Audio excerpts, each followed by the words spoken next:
Kopaja Aceh yang akan bertanding dalam pekan dan syukur kita panjatkan ke Ibu PWI Aceh menuju pekan semuanya dapat berjuang sekuat tenaga.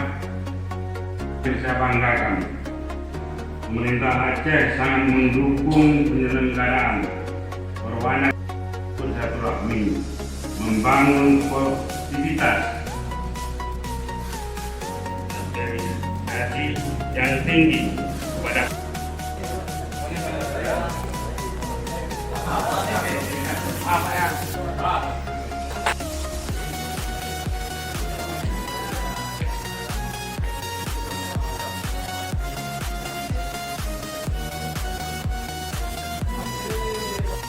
juga namanya pemangku posisi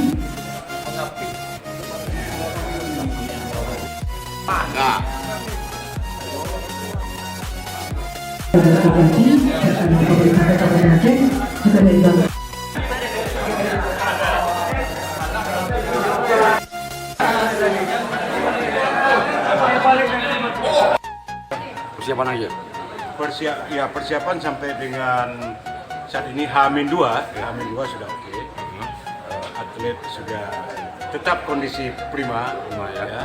Kemudian berbagai persyaratan administrasi juga sudah rampung. Tinggal kita melalui perjalanan insya Allah. Mulai tanggal 19 pagi kita berangkat jalan darat ke Medan, di Kuala Namu kita lanjutkan pada Minggu pagi menuju Surabaya. Surabaya malam kita naik bus lagi. Mudah-mudahan stamina tetap kuat. Ngabisin gambar. Makasih ya.